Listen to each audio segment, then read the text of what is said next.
Okay, thank you very much for having me here today. Thank you very much, Carrie.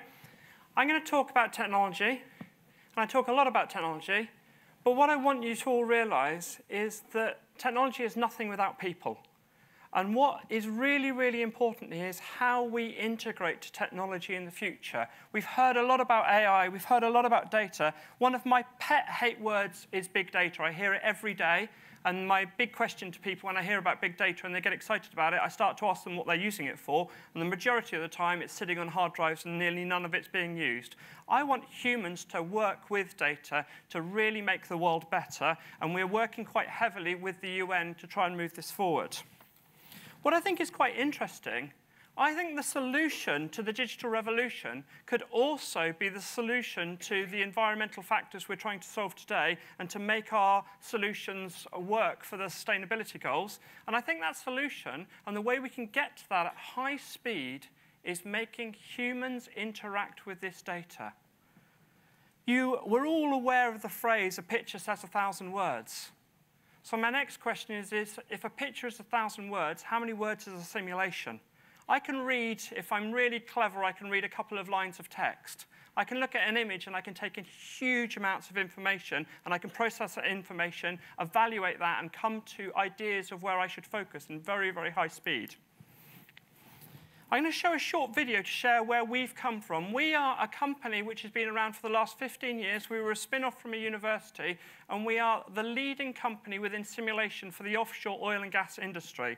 Carrie came to visit me just over a year ago, saw the technology we were using, and said, wait a minute, why aren't we using this in other places? This can be used to help the UN's program for smart cities, but it can just as well be used for finance or health or anything else. But I'm going to show you a little video.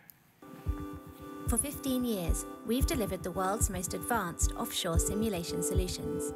But our exciting new journey to develop smart, sustainable cities has just begun. Humans understand data best in a visual format. Working with the UN, we created a digital twin of Ålesund, Norway, and augmented data with powerful 3D visualization tools. You can quickly interact with and interpret big data to identify trends, evaluate risk, test theories, and assess progress. Simulation technology will be a game changer in achieving the UN's Sustainable Development Goals, and Augmented City represents a unique possibility in this field. As we upscale to other cities, join us, the UN and our partners, on a journey towards a smart and sustainable future. Okay, there's a little video to say where we've come from. Carrie spent a lot of time talking about the Sustainable Development Goals, so I'm not going to go into this. But what I want to do is talk a little bit about how these have been broken down. They were put together, as you saw, to create the KPIs, the 90-odd KPIs, which are a way that a city, or an island in this case, can evaluate where they are today from a smart and sustainable level. These results are results from the city in Norway of Ålesund, but they could be the results of anywhere. What Carrie started to talk about is this is a tool which allows you to benchmark where you are today. But when I get really excited is how we can start to use these benchmarks to really change the future. So what we've started to do is say, let's take these different KPIs, let's look at them as an individual item, understand how they're working, and then use those to try and make things better. So not just looking at the past, but moving into the future. This is a visualization of my home city in Norway of Ålesund, and here we're visualizing directly on top of the digital twin of the city. We're visualizing the traffic flow through the main corridor of the city, and we're also putting on there one of the other KPIs, which is sound. That red mountain you see in the background, that's not a mountain, that's actually the sound produced from the airport. Now, when you're looking at sound and you're looking at relationships of this sort of data, I, in 2 seconds, can show this to you, and we can't do much about the sound from the airport. We can do things about the sound in the middle of the city. So we can directly get rid of that data, say that's not appropriate to us, and we can focus on the data we want to be looking at. If you were doing that by looking at raw data sources, it would take you weeks to get to that solution. So we can do this in seconds. We can learn things in seconds from data, which would take us a huge amount of time to do in other ways. As I said, we are now working with the UN. We've been chosen as the global partner to develop this technology for simulation for the Smart Cities program for the UN. And we're in a stage now where we're taking out pilot cities around the world to work with. And we're very pleased to be able to be working with Jersey as one of the pilot programs that we're working with. In looking at pilot programs, we've been choosing cities which are small to test the technologies and cities where they're isolated so we can see and have control over what the data is, how the data is working. I'm going to tell you a little bit about an example here. So there is a big program in my home city where they're looking at putting in a huge new road network and lots of new tunnels and everything. It's going to be very, very expensive. One of the KPIs they were looking at was response time for emergency services. They were looking at the response time for the fire brigade. So where it's got that 111, that is the fire station, and they were looking at this response time. And when you don't have traffic, you can get to any of the main locations within 10 minutes. That's the goal, and that's the target you should have. The minute you've got traffic, that goes up to 30 minutes. In a situation here, where these houses are mainly wooden, the difference between 10 minutes and 30 minutes is your house. So the question is, how do we solve this? Do we put in new road networks? Do we put in new fire engines? We wanted to look at a different way of solving this. You also see we've got a school there. Now, that school concerned me a lot. I was like, there's a lot of kids in there. That's going to take a long time to get the fire brigade there. We started to analyze the data, and we realized the kids aren't in that school in peak flow traffic. Most cities in the world, if you take out the really large mega cities, most cities in the world only have a problem with peak flow traffic. You don't have a problem with traffic 24 hours a day. You've got rush hour traffic. If you can understand how to spread that traffic out, you can do things in a completely different way. The same problem, peak flow is a big issue with most of the things we're talking about. It's exactly the same for electricity. It's exactly the same with water. It's exactly the same with a lot of the things we're talking about. So what we started to do is started to analyze what were the things which were making the problem with the peak flow. And what we realized is one of the biggest issues was childcare. Lots of people in this city were on a situation where they were able to work slightly flexi-time because they could start slightly later or finish slightly earlier, but they were leaving work or going to work at certain times to drop off kids at schools or at nurseries or whatever else. So we started to do some simulations where we moved the opening hours and saw what sort of effect this would have. We also looked at parking. And the first thing we did with parking was thought, actually, if we take off on-street parking through the town and make 2 roads of traffic, we could get people flowing through that town much faster. That helped. But what really helped is when we did dynamic pricing for parking and quadrupled the price of parking in rush hour, it took out the people who wanted to come into the town at that point and changed the situation. The final thing we looked at, and this was because there was actually a program at the local university where they were using machine learning and AI to actually find the most effective ways for garbage collection to take place. But what they hadn't added into that was the peak flow traffic. So we actually realized there was some of the garbage trucks were running through the peak flow traffic. 3 of them were in the middle of the peak flow traffic, and nobody even thought about it. After analyzing these just 3 little parts, we did a new simulation, and we were able to realize that we could half the response time, half the traffic in that peak flow. So we weren't having any less cars. We were just spreading it out over a time period. I'm not saying this is a good solution or a bad solution. What I'm trying to get upon is if we can understand all the data we're working with and see it from a big picture perspective, we can make solutions very, very fast and understand what we're working with. This can be the same in anything you're working with, and we need to control what we're working with.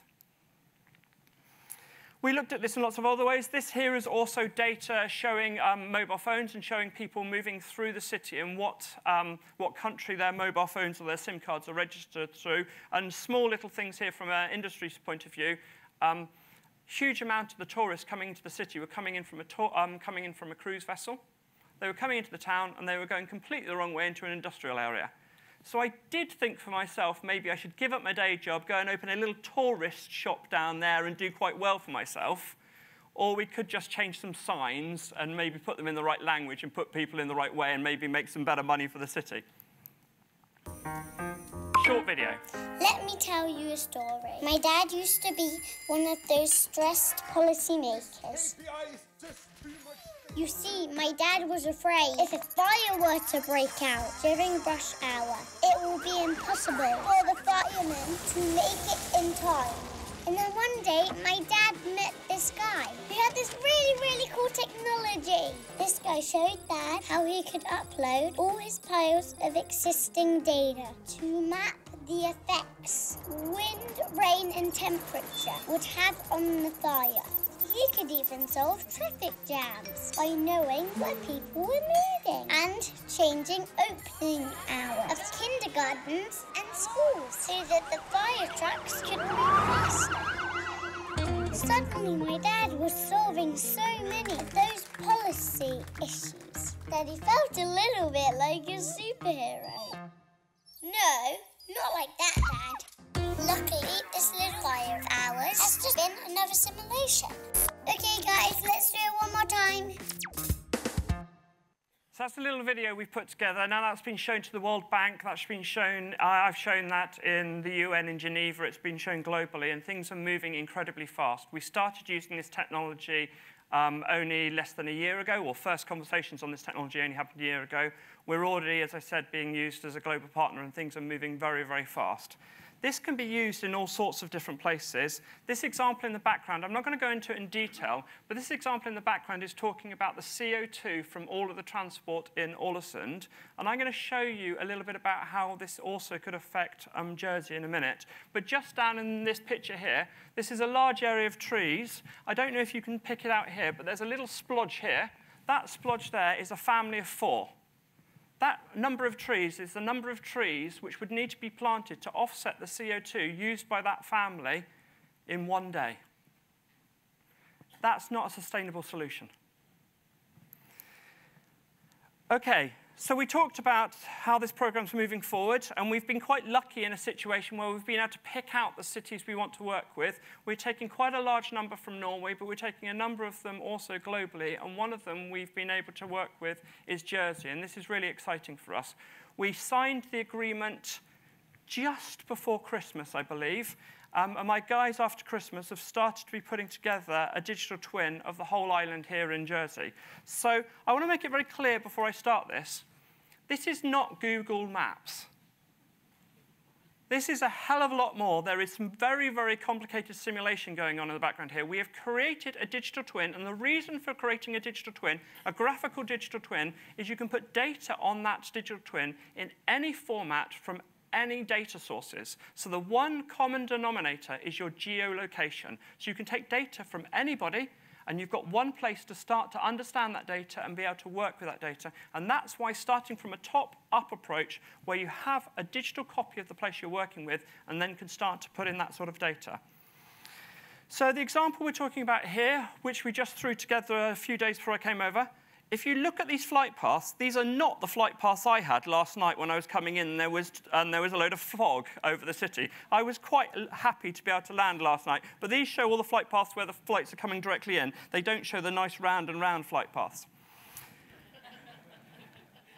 We're zooming in here. What you're looking at here is we've got all the bus routes going through, and actually we're zooming into about where we are within the island. But we've got all the bus routes. We've put on all the data onto the whole of the island. We've put every building into the island. We have a complete digital copy of the island with every building and all of the different data we've got. We're taking that directly from the government data they've got down to, I think they sent us over something like 25 terabits of data we had to process through to put this together. And we started to build this digital twin, which will allow us to put in more and more data. It's a living twin. So it's a copy of what's going on in the real time, and it will not be something which is just delivered and finished. It's something which is being developed over the time as we're working with it. What we wanted to do in this digital twin is start to put things together. So I've just, as this example, as I said, we've put in the bus routes, and then we've started to look at data from those bus routes. So we've started to pick out different bits of data sources. And in this, what we've done is looked at the CO2 from transport. So we've looked at the airport, we've looked at all the vessels coming in, and we've looked at the vehicles. And we've broken the vehicles down into private vehicles and buses. And we've looked at the CO2 from those. It is quite worrying, the amount of CO2 from private people's vehicles. It is also quite worrying the amount of private vehicles used over buses and everything else. And I'm not going to have a go at the bus company or anybody else, because that's not the point. If it's not working, it's because we need better solutions, but we need to understand how it works, how people work with this. That CO2 you saw there was from the airport. The airport alone is probably one of the largest CO2 issues you have in Jersey, and there's not a lot you can do with that at this moment, but things will change. Here, we're looking at the green is all of your private vehicles, and the red is the buses. Now, if you look at the CO2 created by the buses, you can make all your buses electric, and it's not going to help that much, but it is something we need to work on. Here, we're looking at the total levels, and I'll come back to that in a minute. Before I want to come back to that, I want to say a little bit more about this tool. As I said, it's not just, you can drop down to, you can be a huge perspective where you're looking at it from Google Maps, or you can be down on the street and walking around. So it gives you that ability to have that idea through scale. But you can also, as I said, it's much more than Google Maps. You can use it to play God. You can control anything you want. So here we're showing how you can change the environment. You can go in and put in different environments. That's probably a bit more like the weather we've got at the moment, or I had last night as I was trying to land. And you can go through and you can understand all these effects. You could even just say, OK, we're looking at a new building. Let's put that new building in, and let's look at the shadowing I'm going to get from that building coming in, and so everybody can understand what's going on. We put this together, and we started to look at this, and we were looking at how many trees you would have to use to offset the CO2 in Jersey for one day just from transport. 6 million trees. That's quite a lot. If you start to try and find space on Jersey to plant 6 million trees, you're going to struggle. We need to find a better way to do this. But we're never going to be able to find better ways to do this unless we understand where we are today. We need to use that data. We need to have integration to that data. It is today that there is often a few experts sitting with data, understanding that data, not being able to communicate that to the rest of the world, and to be perfectly honest, not being very good at communicating it to each other. I so often will sit in a room with a group of people who all agree on everything, and they're all exactly in line with what they're talking about. Then you take them into a simulator, and they realize that they're all talking a completely different language. When we can start to visualize things and start to put things into strong simulations, we will be able to solve these problems. Our next speaker, Gary, is going to come after me, and he's going to talk a little bit about the work they're doing with air sensors. Gary and his team sent us over the data from the air sensors in Ålesund 2 days ago. We formatted it and put it into the simulator within just a couple of days. And this is the real data from just a few days ago in Jersey, looking at all of the different sensor stuff. And I'll let Gary talk about it, because I don't understand it in the same way. But what we're trying to show is the speed that you can do this to be able to solve these problems is really allowing us to move things forward. I think this is a super exciting journey. I think Jersey is a lovely, lovely sandbox or test case for us. So we're really excited to be working with this. And what I think is most exciting about what I'm doing at the moment is I've got no clue of all of the solutions that people are going to come up with it. And that makes it really exciting. If you want an analogy, I see this a little bit like an operating system for a phone, and we're opening up to the idea of everybody being able to create an app with their data they can plug in and start to see how their data interacts with everybody else's data. And for the first time, we're going to have a place where we can share and start to learn things from. So thank you very much for your time. If you've got exciting projects, the more random and stupid the project, the more my guys get excited by it. So come and talk to us about stuff, and I'm really looking forward to what we'll be able to show you again in a year's time when we've really pushed this forward. So thank you very much, and I'm going to hand over to Gary.